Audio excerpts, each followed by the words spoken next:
Hi, this is your host Danny, and this is English Plus Podcast.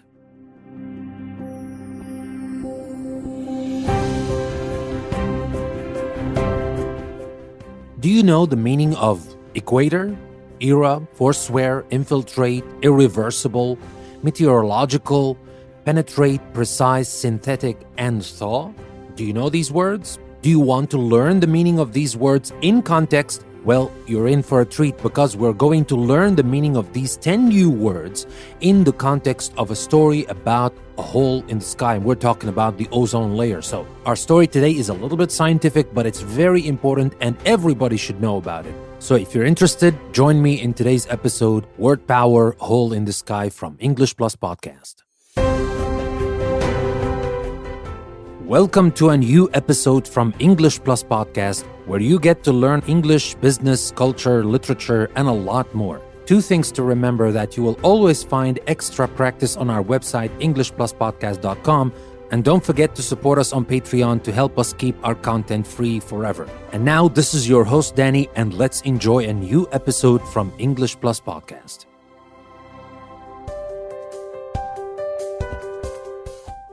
So first, let's start with the story. As I told you, it's a little bit scientific. It talks about the atmosphere and the problems that we have in the atmosphere, especially the ozone layer. And then we will talk from this text. We will learn these 10 words: equator, era, forswear, infiltrate, irreversible, meteorological, penetrate, precise, synthetic, and thaw from the context of the story. And it is always important to learn the meaning of new words in context, not in a vacuum, because this way you will remember the words better when you remember the context. Sometimes you just remember the story and you remember the words. So without further ado, let's start with our story, and that is a hole in the sky.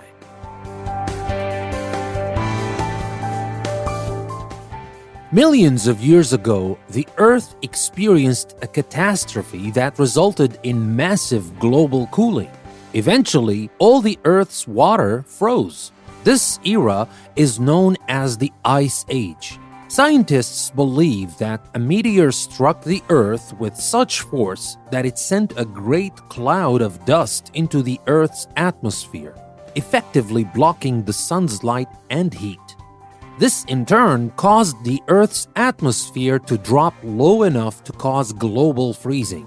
After many years, the dust clears from the atmosphere.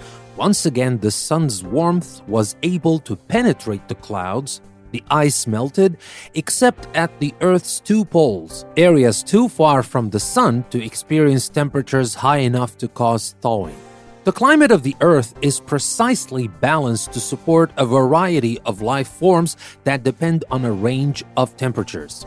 These temperatures range from extremely cold at the poles to extremely hot near the center of the Earth at the equator.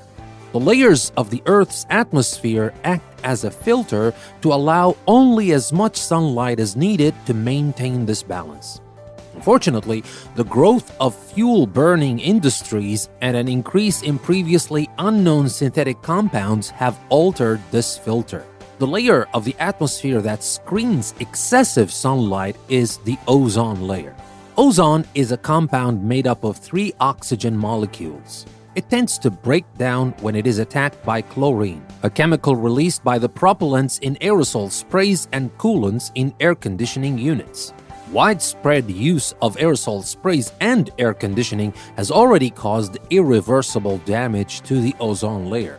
Over the South Pole, scientists have found a reduction in the amount of atmospheric ozone. The hole in the Earth's natural filter allows more sunlight to infiltrate the atmosphere. This, in turn, affects the global climate.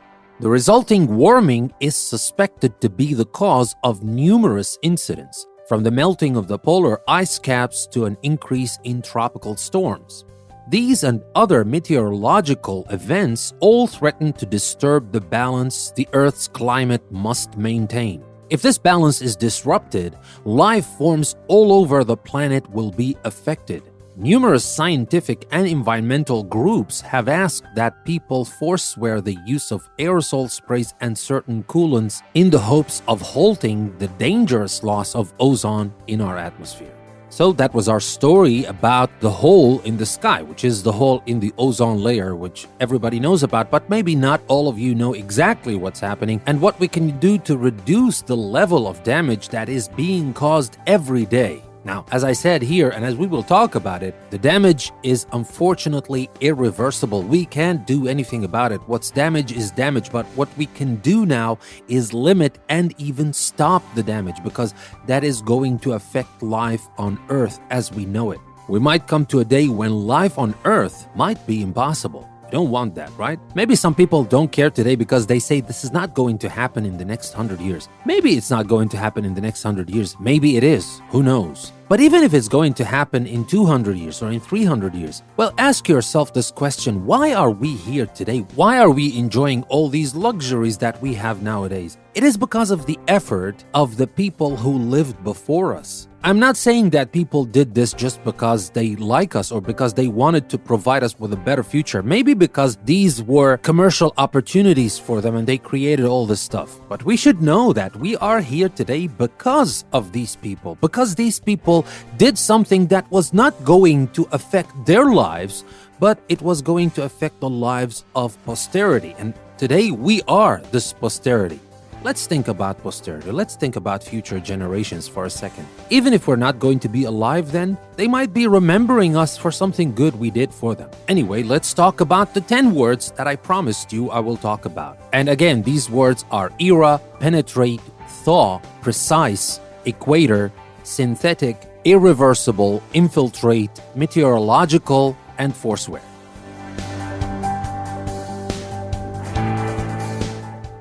So let's talk about the very first word, and that word is era. E-R-A, era. Now, in our story, what did we say? We were talking about this time when there was a massive global cooling, not global warming like we have today. It was a massive global cooling. And this era is known as the Ice Age. Now, what do we mean by era? Now, era is simply, we can refer to a period of history or a long period of time as an era. We want to draw attention to a particular feature or quality that it has.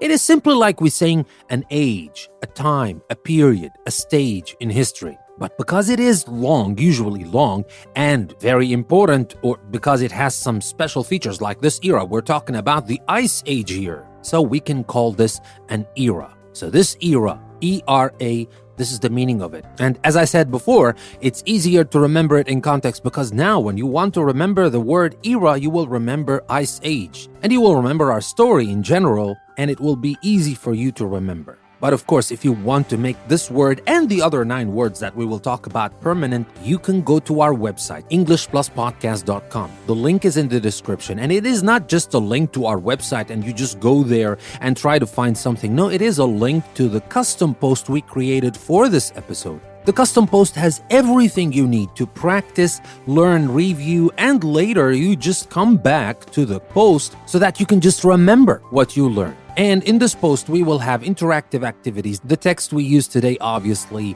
the word list, we have a PDF practice worksheet, and we have an interactive crossword puzzle, you name it. We have everything you need so that you can go practice and then come back later to review and then come back after maybe a week or 2 to remember the words you learn here today. You don't want to learn these words just today and just go on without reviewing them because trust me, you will forget them easily if you don't practice them.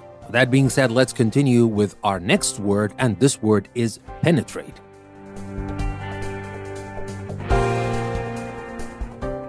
So the word penetrate, P-E-N-E-T-R-A-T-E. Now let's see how we used it in context. We said once again, the sun's warmth was able to penetrate the clouds. Now here we're talking about after the global freezing, after the Ice Age. Now this dust cloud that covered the atmosphere for many years cleared, and once again, the sun's warmth was able to penetrate the clouds. What is the meaning of penetrate? Now, if something or someone penetrates a physical object or an area, they succeed in getting into it or passing through it. So, penetrate is simply we're saying to enter or to go through, to pass through, to infiltrate, which is another word we're going to talk about in the context of our story today. But let's talk about penetrate first. So, this is the meaning of penetrate. We're talking about the sun before when there was this dust cloud, it could not penetrate the clouds. And because of that, it did not reach the surface of the earth, which made the surface of the earth very cold. The sun's warmth could not warm the surface of the earth, and that made the surface of the earth freeze.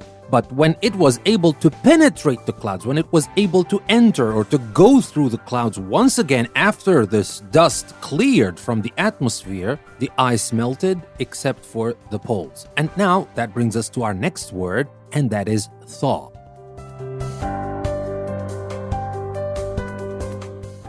So, thaw, T-H-A-W. What does that mean? We're not going to talk about it in a vacuum, right? We're going to talk about it in context. So, let's take a look at how we used it in context. Now, we said after the sun's warmth was able to penetrate the clouds, the ice melted except at the Earth's two poles, areas too far from the sun to experience temperatures high enough to cause thawing. Now, what are we talking about here? The ice thaw. What does that mean? T-H-A-W. When ice, snow, or something else that is frozen thaws, it melts. So it is simply melt. But I will have to say that this word is a little bit more formal, and we use it in scientific context more than we use melt. But melt is fine, by the way. You can use melt if you want. But this word here, this new word that we need to learn is thaw, T-H-A-W. So thaw is like melt, dissolve, soften, or defrost, just like this feature that you have in your microwave ovens. That is the same like thaw. And now let's move to the next word, and that is precise.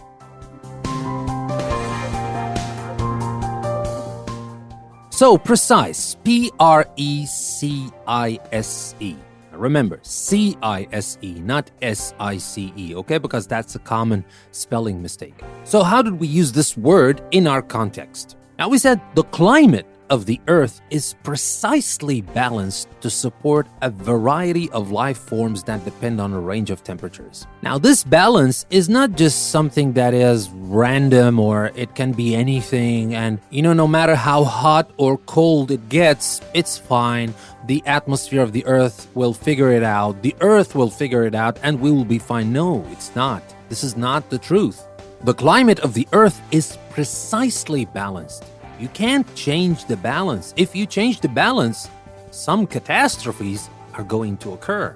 Some disasters. It's not that simple, guys. You must know that, but if you don't, remember, the climate of the Earth is precisely balanced. So what does that mean, precisely balanced? When we talk about precise things, we're talking about exact or accurate in its details. We're talking about a very delicate balance, exact balance. And that is precisely balanced, just like we're saying exactly or specifically or particularly, etc. All right, that was a word.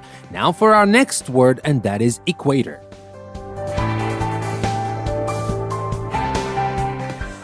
Now, equator, E-Q-U-A-T-O-R. Now, in our story, we said these temperatures range from extremely cold at the poles to extremely hot near the center of the Earth at the equator. Now, the equator obviously is something that we use in geography, and maybe you've heard of it in geography lessons, maybe not, but let me remind you what this word means. When we talk about the equator, what is it? The equator is an imaginary line around the middle of the Earth at an equal distance from the North Pole and the South Pole. Obviously, this line does not exist physically. We cannot see it. We cannot just go there and look for the equator. Show me the equator. You can't see it. It's just an imaginary line, but we use it for calculations. We use it basically to divide the globe in half, to divide the Earth in two halves, the northern hemisphere and the southern hemisphere. That is because the Earth is like a sphere. So if you want to have a northern hemisphere and a southern hemisphere, you want to cut the sphere in half. And this half happens to be in the middle. And it's an imaginary line. What is this imaginary line? It's the equator. That's what we talk about. So that was the equator. Let's talk about our next word, synthetic.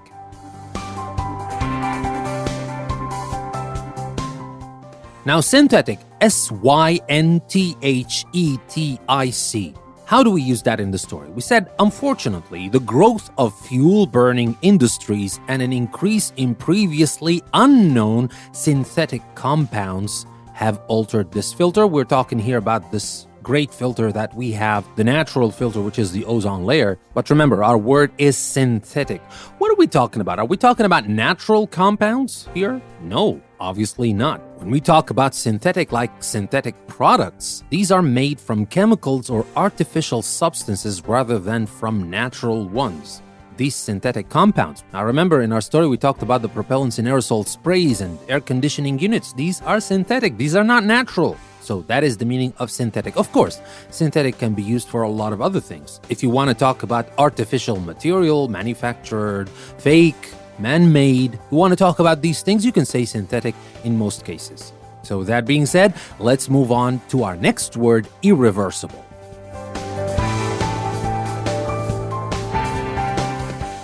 So, irreversible, I-R-R-E-V-E-R-S-I-B-L-E. Remember, I-B-L-E, not A-B-L-E, because that is a common spelling mistake. But let's see how we use it in our story. We said widespread use of aerosol sprays and air conditioning has already caused irreversible damage to the ozone layer. Irreversible. Something that you cannot change anymore. You cannot go back and fix it. That's what some people think. You may think, yeah, we were going to figure out some way to fix the ozone layer. Well, unfortunately, it's not that simple. If it is not impossible, I'm not gonna say it's impossible because maybe someday they will figure out a way to fix the ozone layer, but personally, I don't think that is possible. And I agree with what we said here in the story. The damage is irreversible. What is the meaning of irreversible then? If a change is irreversible, things cannot be changed back to the way they were before. Irrevocable, incurable, final, can't change it. Irreversible damage, unfortunately. So this word is strong. You use it when you talk about something that you did, some mistakes. In life, some mistakes are okay, and most mistakes are actually okay if you know where your mistake is and if you work on it. You can redeem yourself at any point in life, mostly. But let's face it, guys, some mistakes are irreversible because the damage we cause is irreversible, not because of the mistake itself, not because nobody can forgive us and we need to forgive ourselves and stuff like that. I'm not saying that's not true, but I'm saying it's not just only about the mistakes we make. It's about the damage we cause. Sometimes the damage we cause is irreversible. So how can you forgive us? That is a problem, and it's not that simple. We cannot just say we're going to forgive each other for damaging this ozone layer because the damage is irreversible, cannot be changed. It's final. That is our word, irreversible. So remember that word. This word is very strong, very useful. You can use it, but remember how strong it is before you use it. If you really want to talk about something that is this strong, go ahead and use irreversible. And now let's move on to our next word, infiltrate.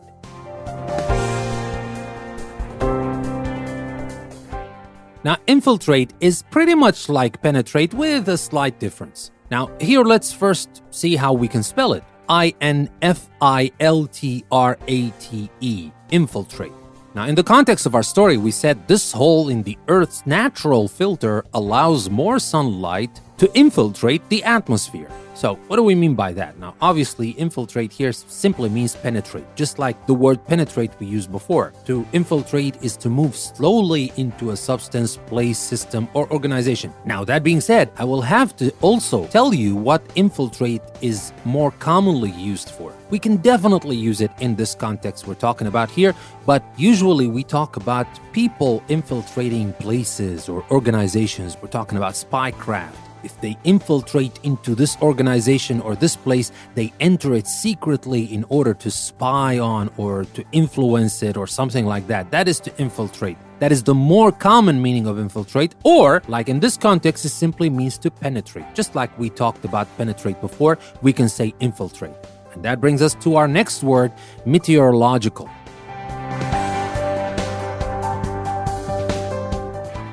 Well, I will have to say this is a long word, meteorological. If you want to remember it, it starts with meteor. We're talking about meteor and then logical, and then we have to link it in between. So meteorological, meteorological. How do we spell that? It's M-E-T-E-O-R-O-L-O-G-I-C-A-L, meteorological. Now, how do we use that in the story? We said these and other meteorological events all threaten to disturb the balance the Earth's climate must maintain. So what's the meaning of meteorological? Well, meteorological is a big word, but the meaning is very simple. We're just talking about climate. Now, meteorological means relating to meteorology. What does that mean? It means the study of the processes in the Earth's atmosphere that cause particular weather. So we're talking about weather things or climatic things. That is meteorological. These are meteorological events. We can say weather events or climatic events. That's kind of the same thing, okay? But this is a bigger word, to be honest, and it is, of course, a more scientific word. So that is our word, and that brings us to our very last word for today, and that is forswear.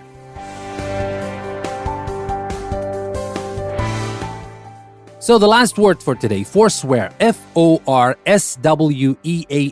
forswear. Now, in the context of our story, we said numerous scientific and environmental groups have asked that people forswear the use of aerosol sprays and certain coolants in the hopes of halting the dangerous loss of ozone in our atmosphere. What does that mean? What are these groups asking people to do? To forswear the use of aerosol. What does that mean? To support? To encourage? Not at all. If you forswear something, you promise that you will stop doing it, having it, or using it. So it's just like to reject it, forsake it, renounce it, forego, something like that.